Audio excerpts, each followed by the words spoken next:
I am Lily, and welcome to my first video that I'm doing about M20.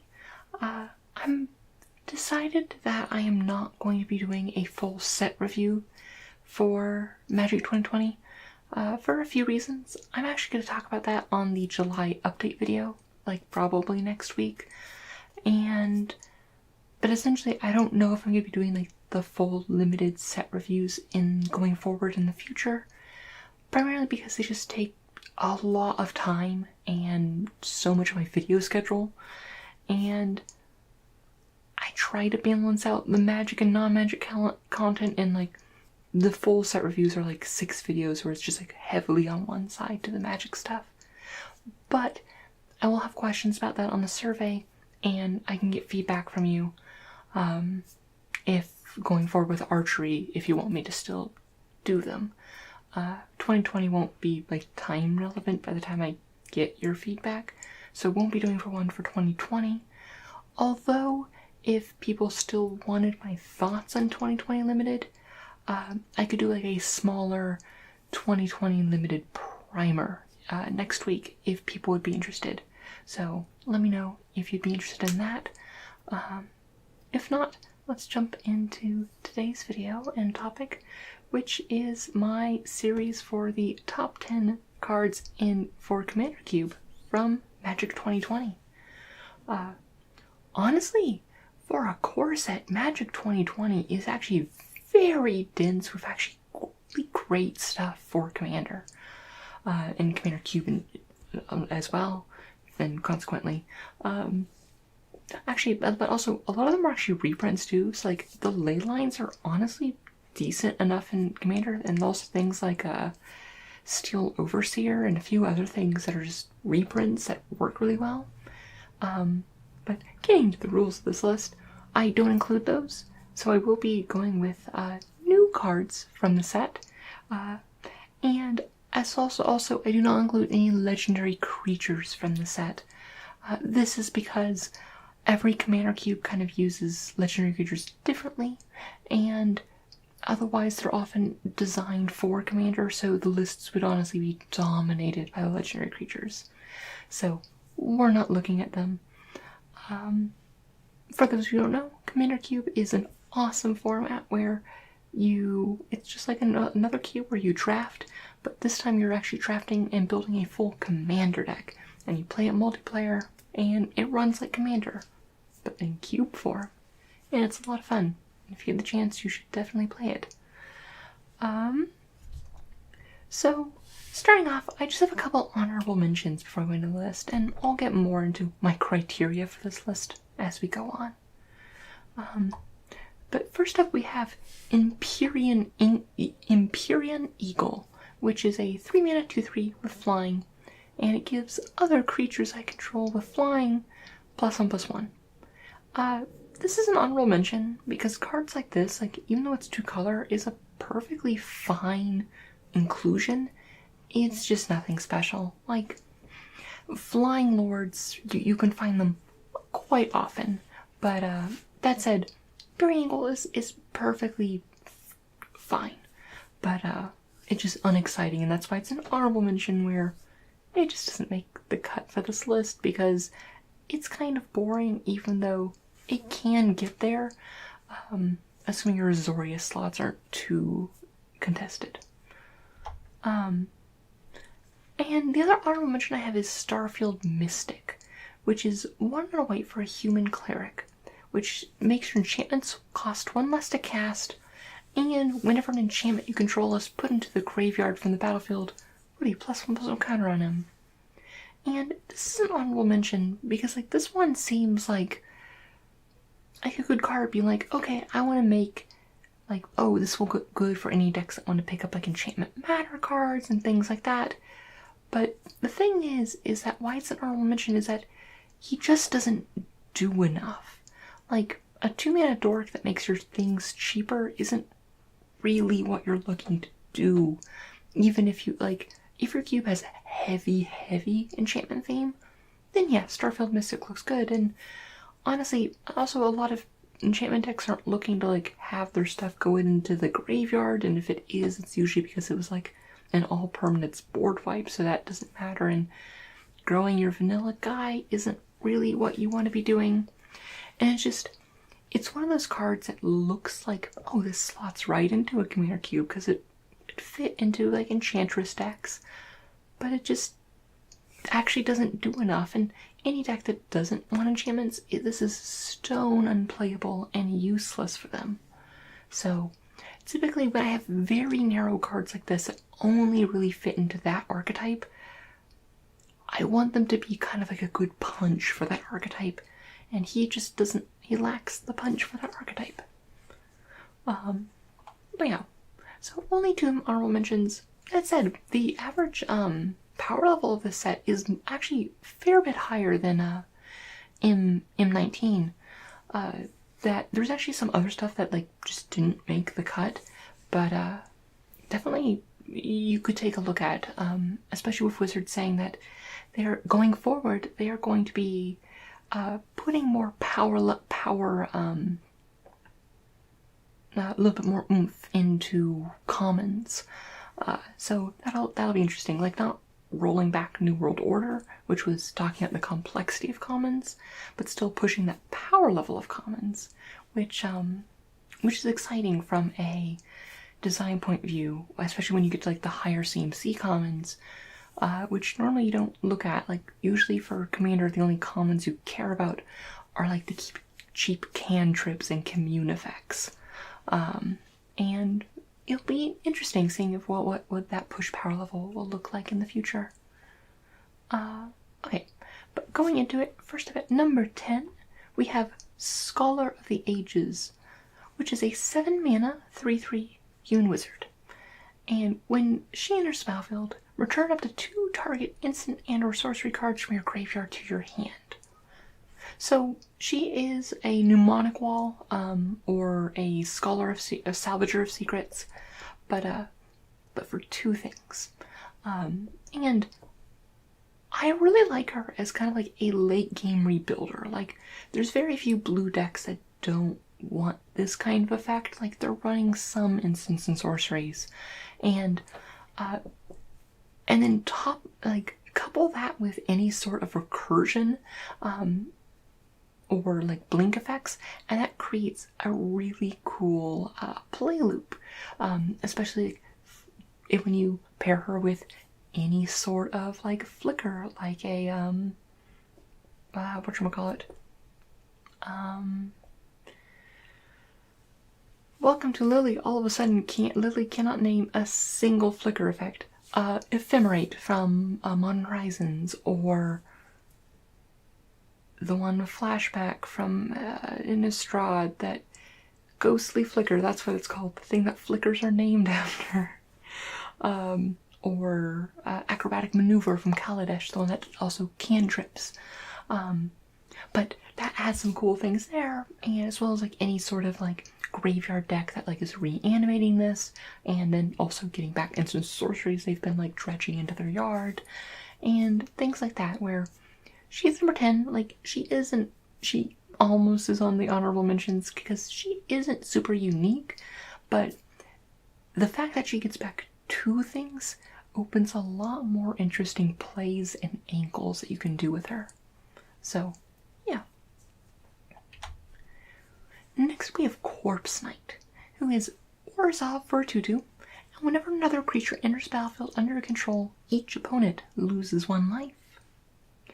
I really like cards like this. That the main problem with the length of Commander games, especially Commander Cube, is, well, and Commander in general, is when a game goes shorter than expected, which is usually like someone comboing off early and people kind of feel cheated out of the game, or if the game just drags on and it just keeps going and it's past the point of being fun for anyone, people just want it to end.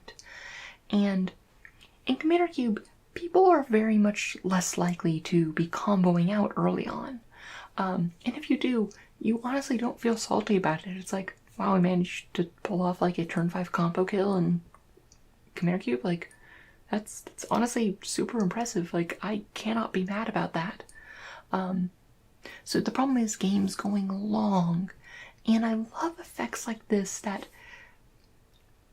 well, also like good on their own, like any sort of token deck, this can be just great, but the fact that it just whittles away your opponent's life, like this shortens games if it sticks around, and I really like that in that sort of card where yes, it is good for the player playing it, but it also kind of like ticks down that clock. It's why I like commanders like Vile Smasher, that just, it's sure, it may not be the one that it brings the game closer to the conclusion. It may not be you're winning, but the game will start ending faster. And this one is like a nice cheap one that like it's not like game ender, but it's a game accelerant. As well as also it's like, it is nice for like when you need to just get through the last few points of damage for your opponent's team and things like that.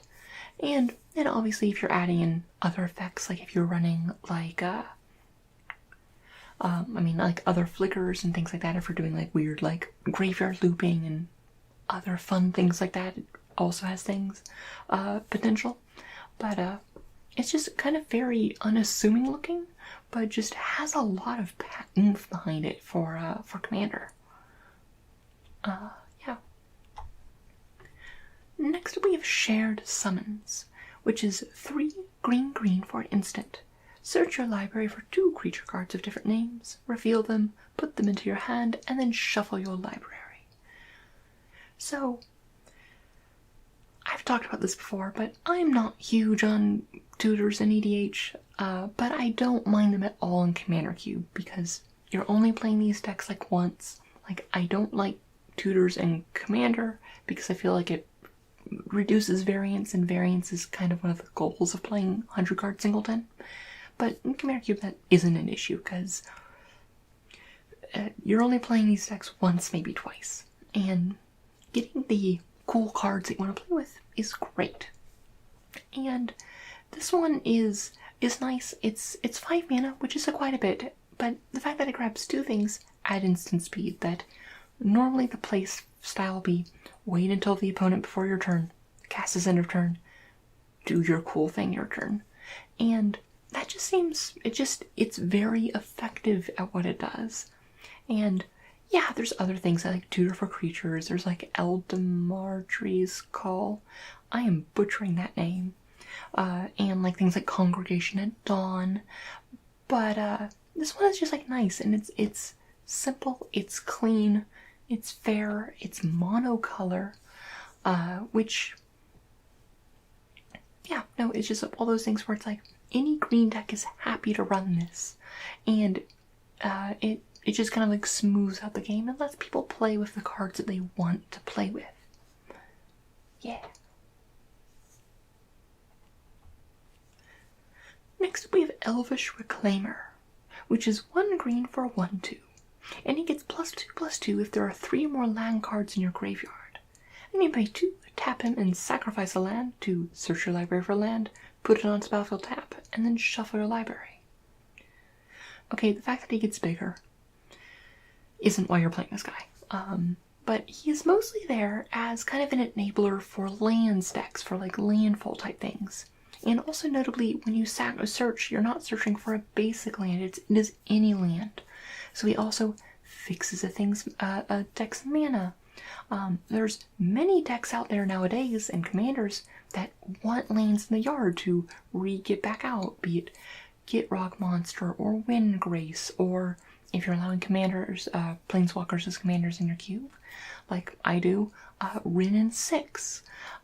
All these, there's a lot of things that care about lands in your graveyard. And this is just a really nice, efficient lands enabler in that way. Also, like, even if you're not a land stack, it can still grab you, like, the neat lands you want to grab out. Like, if you have a Cabal Coffers that you want to tutor up, the fact that it is land is quite versatile. Or if you are stuck on a color, you can get that out of there. Or any number of things that he's a guy that like helps you, like kind of like, he's a crop rotation on a stick, And that's real solid, and I like that. And also just kind of, once he activates a few times, like, a 3/4, like, you're not playing cards for their bodies in Commander, or Commander Cube, but a 3/4 is a relevant body on the battlefield. So, yeah, I quite like this.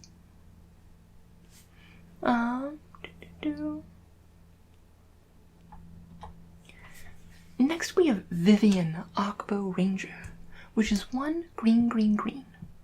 Her +1 is distribute 2 +1/+1 counters among 2 target creatures. They gain trample until end of turn.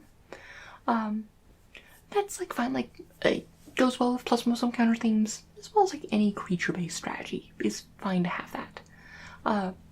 -3 is target creature you control deals damage equal to its power to target creature or planeswalker. So removal is nice, like the fact that it makes your creatures better. She is removal in green, which is honestly something that is kind of hard to come by. It is in EDH greens, I think, largest weakness is removal. And the fact that she also has planeswalk removal, especially with kind of like, because it's like, I'm a proponent for, in Commander Cube, I love allowing people to have planeswalkers as their commander, but a lot of people are can get frustrated with planeswalkers in general, as well as like having to deal with them a lot. And honestly, the answer to that is not, oh, just don't play planeswalkers because they're part of the game. Stop complaining about their existence. But to have more answers to them. And Vivian, like, here's like a nice kind of, I mean, she is a planeswalker, but she has a nice answer to a planeswalker. And her -5, which is not too bad. If you +1 her and get around, you could ultimate her, which is essentially a wish for a creature and your sideboard. And it goes in your hand. I like Vivian for a few reasons. A, synergizes with like any +1/+1 counter decks or just any kind of stompy decks. The removal aspect. The fact that she isn't that big of a threat. She isn't a planeswalker that the board is going to say, we have to kill her now. And she isn't going to draw a lot of hate for that. And also, it's one of those weak cards that is kind of weird to include in normal Commander, because Commander doesn't have a sideboard, but in Commander Cube, you do have a sideboard because it's everything you didn't draft. And I think Vivian has a lot of kind of potential there, and while none of the things she does are unique, it is, however, all things that are very useful, and overall is just like this toolkit that almost any green deck is happy to have. As well as like, it's one of those toolkit pieces that playing with planeswalkers does feel cool. Okay, granted, War of the Spark has kind of lessened that a smidge, but at the same time, it's still a neat feeling to when you get to play one of these like planeswalkers and things like that. Also, Vivian is extremely hot. Like, just say, she is extremely hot. Oh, next up we have Moldervine Reclamation, which is a super Golgari card, which is a 3 black-green for an enchantment. Whenever a creature you control dies, you gain 1 life and draw a card. This is kind of like a different take on like Death Reap Ritual, which was it was a 4-mana enchantment in Golgari that had Morbid. So at the beginning of the end step, if a creature died, you drew a card. And that one was any creature. This is only yours, and it's a mana more, but you get the card right away. You gain a life from it, and it is per death. So any sort of aristocrats build, or honestly, even just a value engine for just like insurance against board wipes and any sort of like Golgari, like creature-based aggro strategy, doesn't mind having Moldervine Reclamation, because, okay, I got my board wipe, I lost all my creatures, oh wait, I just refilled my hand, we're good to go. The life gain on there too isn't bad either. I mean, I'm a sucker for life gain in Golgari colors because, well, I mean, overall Abzan, because Abzan life gain is my pet deck. Oh, this is gonna be nice, an Abzan life gain. Oh yeah. Green surprisingly has a lot of great life gain enablers. Not so much on the payoff front, like Orzhov still has the monopoly on life gain payoffs, but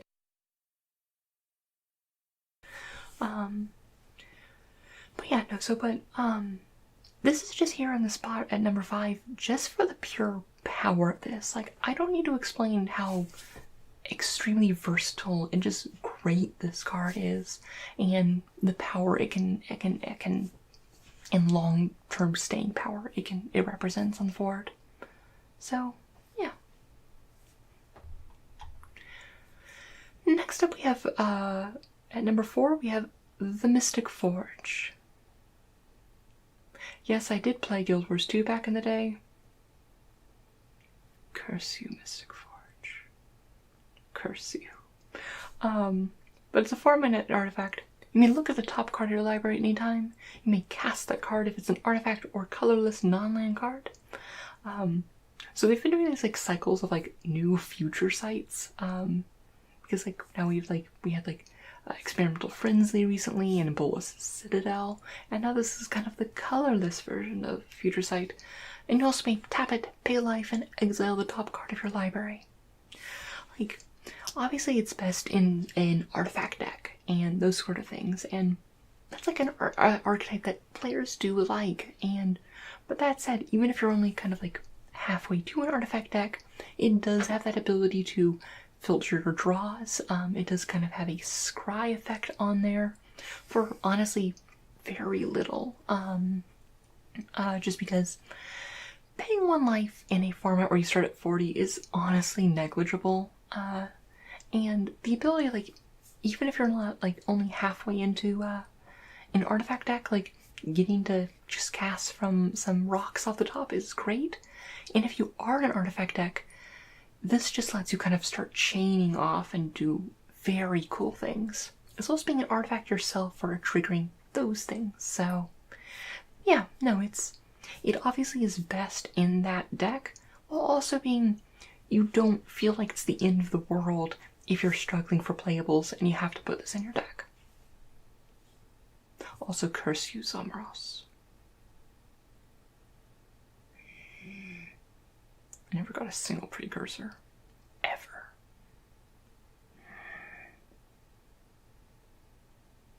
I'm not bitter. Next we have Angel of Vitality, which is 2 and a white for 2/2 flying. If you would gain life, you instead gain that much plus 1 instead. And she has +2/+2 as long as you have 25 or more life. So for the most part, this is coming down as a 3-mana 4/4 flyer in EDH. Kind of like a fixed Sarah Ascendant in some ways. But I really like that life gain clause, and she's there as kind of like this really cool life gain payoff / enabler. More of an enabler than anything else. But typically in EDH, with a few notable exceptions like Debt to the Debtless, most life gain comes in very small chunks, usually of 1. So oftentimes she will be doubling your life gain, and that is huge. Also, on top of that, just add the fact where in Commander Cube, you're often, it is much more settled in like through combat, and that early aggression is much more important. Especially in my cube, where I try the best I can to make sure that there's enough cards that like the Monarch shows up every game, and she's great for things like that. And yeah, no, Angel Vitality is just a lot of cool stuff going on. Yeah.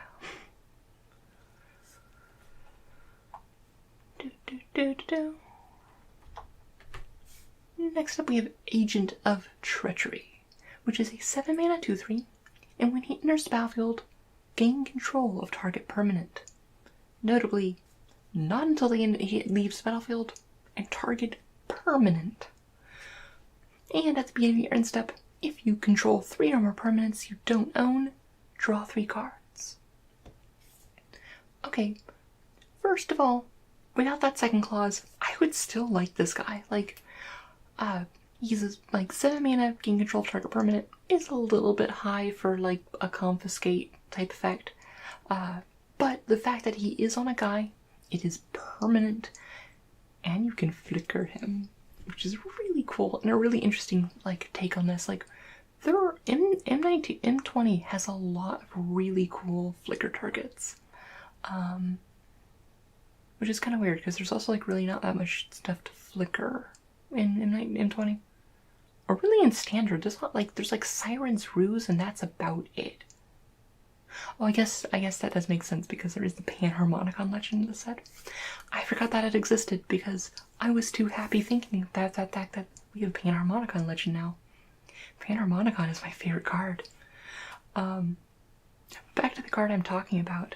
But Agents of Treachery is, I mean, just a lot of things. And like controlling 3-hour permits you don't own is like a cool synergy if you are playing a steal your stuff kind of deck, but it just isn't needed for just the power of this card. And the fact that it adds kind of to that a little bit further by like incentivizing with like-minded cards just adds a little bit of flavor.